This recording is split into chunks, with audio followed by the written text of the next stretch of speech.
अरे भैया सर मेरा सवाल ये है, कुछ इनसे भी तो पूछो जी नहीं बस आपसे एक सवाल है। जैसे थीस्टो के पास अपने जो ईश्वर को मानते हैं उनके पास अपने सोशल गेट टुगेदर्स हैं, 5 रोज़ा क्रिसमस आने वाला है, होली है, दिवाली है, ईद है।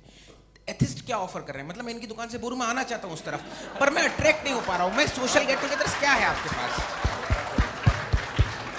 वो ये कह रहे हैं कि जो धार्मिक लोग हैं, अलग अलग धर्म के लोग, उनके उत्सव त्योहार कॉन्ग्रेगेशन बहुत हैं। अब आपको मैं एक सुनाता हूँ, यहाँ हिस्टोरियन भी बैठे हैं। मृदुला जी आप बताइएगा सही है क्या?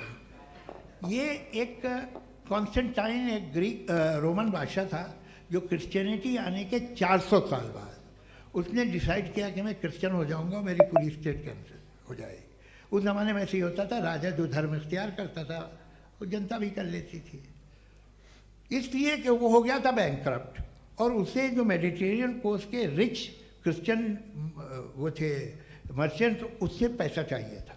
तो उसने कहा यार क्रिश्चियन हो जाओ। तो उसने अपने वजीर से कहा कि भाई ये हिस्ट्री है कि अब हम लोग क्रिश्चियन हो जाते हैं। कहले सर हो जाएंगे, कोई प्रॉब्लम नहीं है, लेकिन एक प्रॉब्लम ये है कि 17 दिसंबर से 25 दिसंबर तक जो पेगन फेस्टिवल होता, जो पेगन जो फेस्टिवल होता है वो बंद हो जाएगा, इसलिए कि हम क्रिश्चियन हो गए तो होगा नहीं। तो वो बच्चों को बहुत बुरा लगेगा, पब्लिक को बहुत इन्जॉय करते हैं, खासतौर से 25 को मेन डे। उसने कहा हाँ ये तो सही कह रहे हो, ये जीसस क्राइस्ट की पैदाइश कब थी? कहते साहब वो अप्रैल में थी। नहीं कट करो, वो 25 दिसंबर को है। ये हकीकत है जी। और 400 साल बाद क्रिश्चियनिटी के अप्रैल से दिसंबर ले आए, और इसलिए कि यहाँ पेगन फेस्टिवल होता था। अब मनाते हैं आप आराम से। ये जो सारे फेस्टिवल हैं ये रिलीजन से, हर एक को एक इंटरटेनमेंट डिपार्टमेंट चाहिए होता है अपनी कंपनी चलाने के लिए। तो ये रिलीजन ने, ये सेकुलर त्यौहार थे जिन्हें रिलीजन्स ने ले लिया है। ये मौसम के थे, फसलों के थे, किसानों के थे, उसको आपने लेके रिलीजियस रंग दे दिया।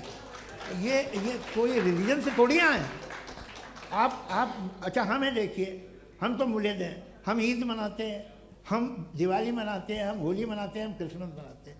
बम्बई की फिल्म इंडस्ट्री की सबसे बड़ी होली हमारे घर में, सबसे बड़ी ईद हमारे घर में। वो हमारी सोशल वो है, हमारा हेरिटेज है।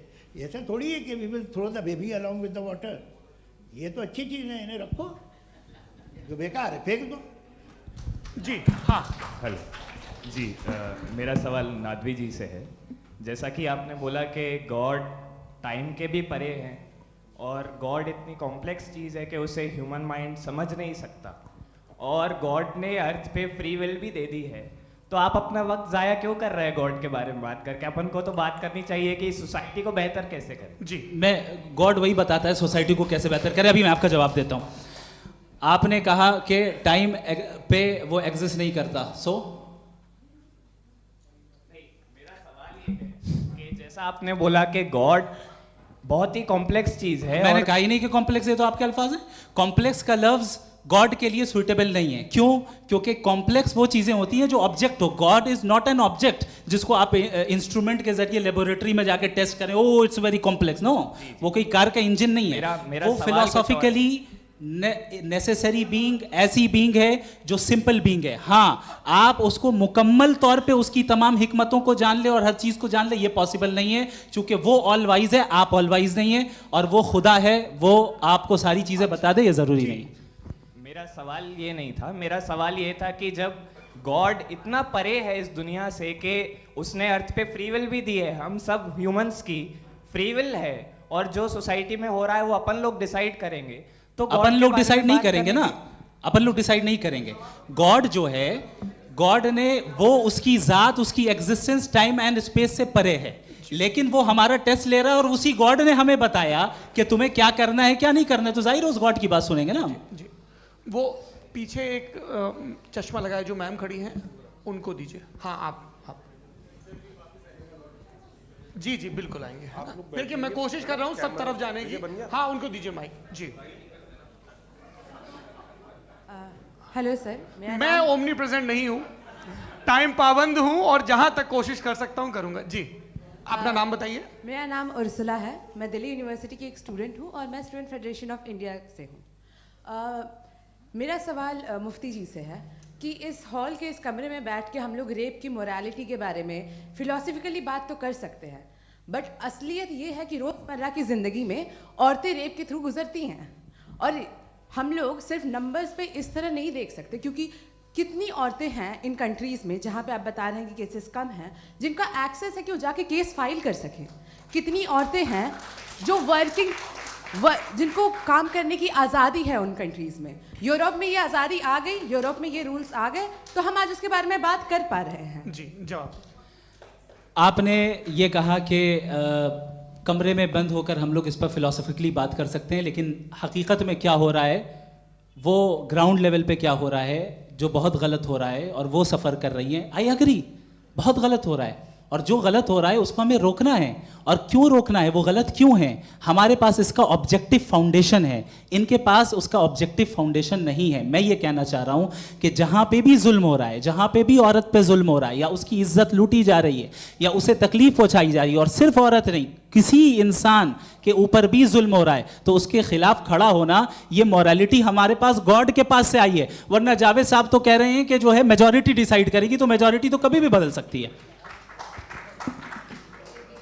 क्या आप हाँ। ये थोड़ी सी आपको गलतफहमी है। मैं अगर मेरे जुमले से ये मदनत निकला या मैंने कहा, तो ये जुमला मैं वापस लेता हूँ। ये मेरा मतलब ही नहीं था कि मेजॉरिटी डिसाइड करेगी। मेजॉरिटी डिसाइड करे तो दुनिया में बड़ी, वैसे आपने कहा था ये जुमला, अच्छा हो सकता है, मैं मान रहा हूँ, बाद में रिकैप कर लेंगे। अरे भाई, एक सेकंड मैं अपनी एक्सप्लेनेशन दे रहा हूँ।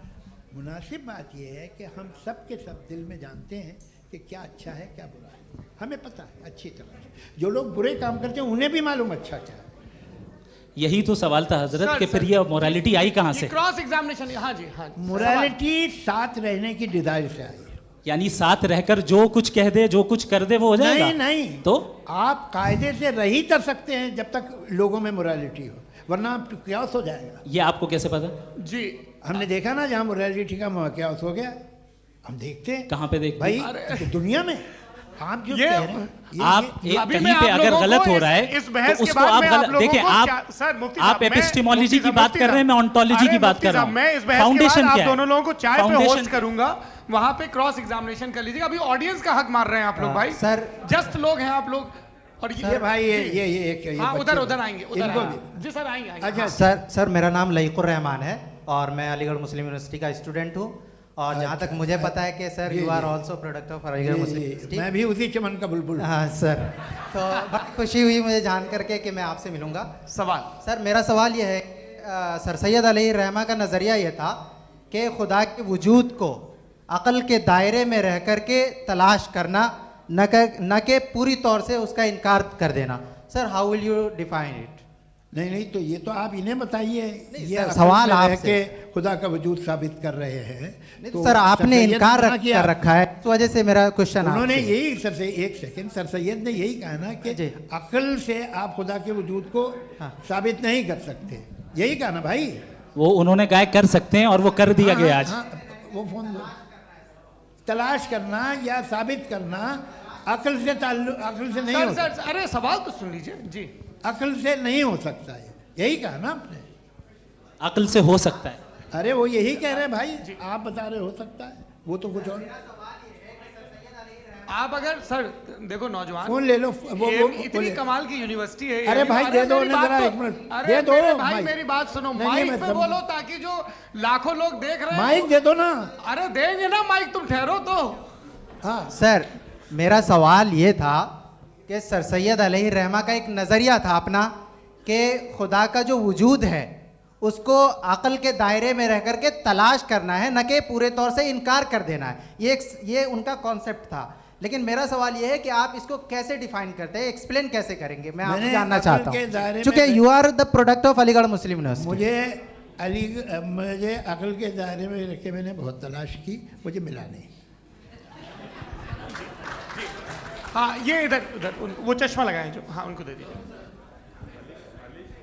जी जी फटाफट पूछिए, बस 5 मिनट है, 5 मिनट में खत्म हो रहा है। हाँ अस्सलाम वालेकुम मुफ्ती साहब, एंड मेरा सवाल जावेद अख्तर साहब से। क्या नाम है आपका? अरे भैया सब मुझे तो क्या पूछ रहे हो यार? फैज फैज पूछिए फैज साहब। तो मेरा सवाल ये है कि अभी जो एथियस्ट है वो problem of evil argument use कर रहे हैं अगेंस्ट मुस्लिम्स, राइट? कि इस दुनिया में इतना सारा ईविल है और अगेंस्ट मुस्लिम तो यहाँ अगेंस्ट थियस्ट। हाँ थोड़ा सा करेक्ट कर लीजिए भाई, पूरी मशक्कत ही इसी बात की थी कि किसी एक मजहब पे बात ना टिके।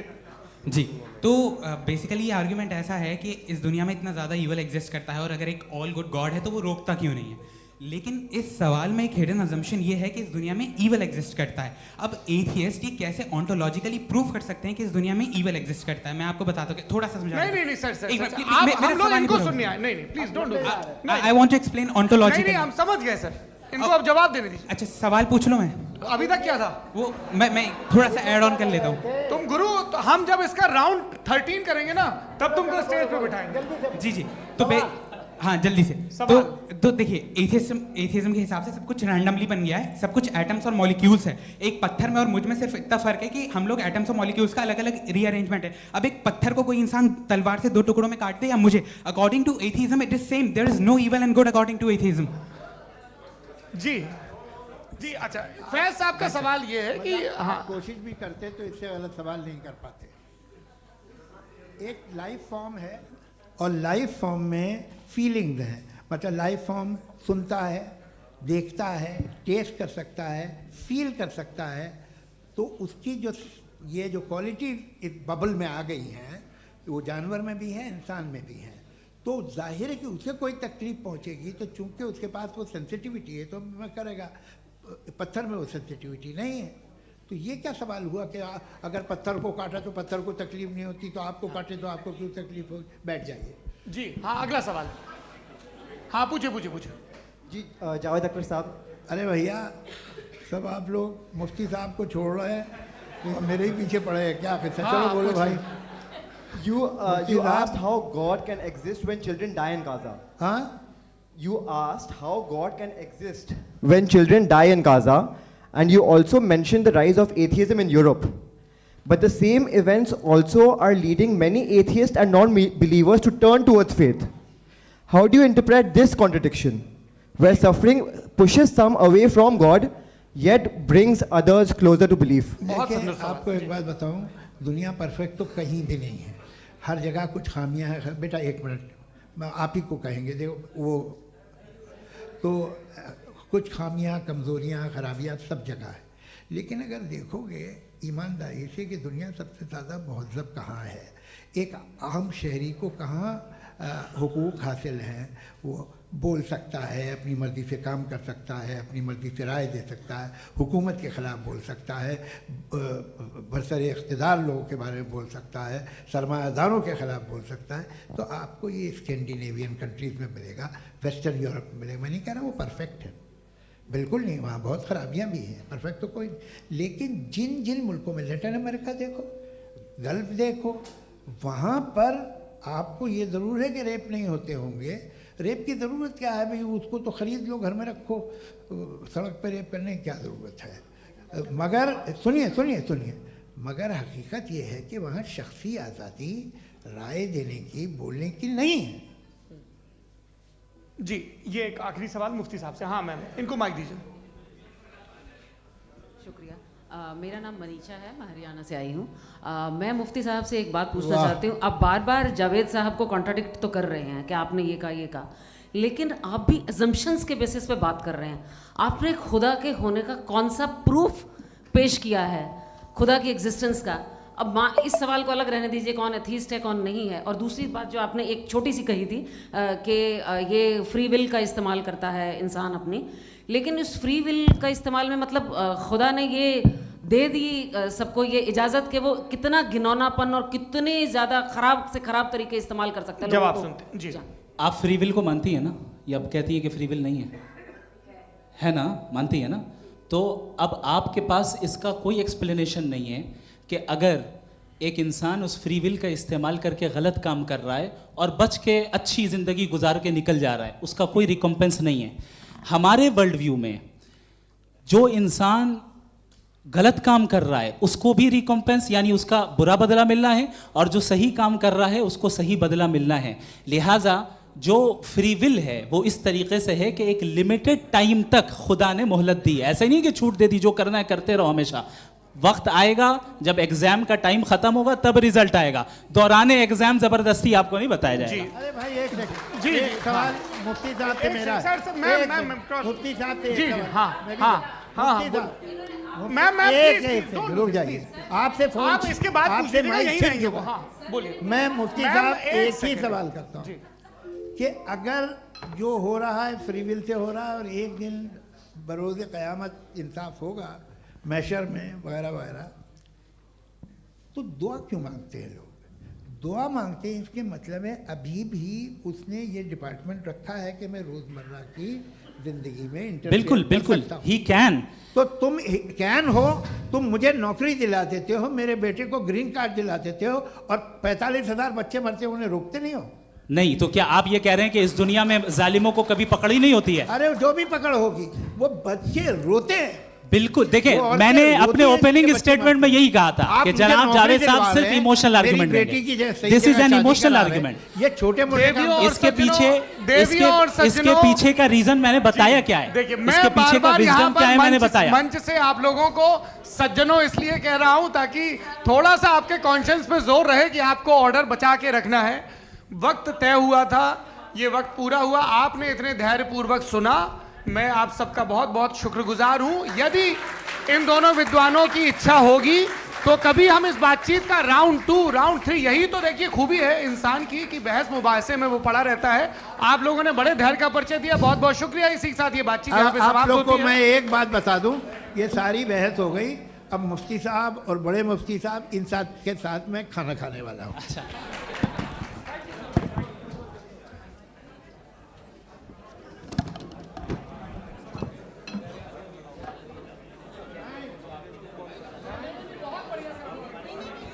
ये जेनजिस को सारी चीजें फास्ट चाहिए और हर काम के बाद रिवॉर्ड्स भी चाहिए।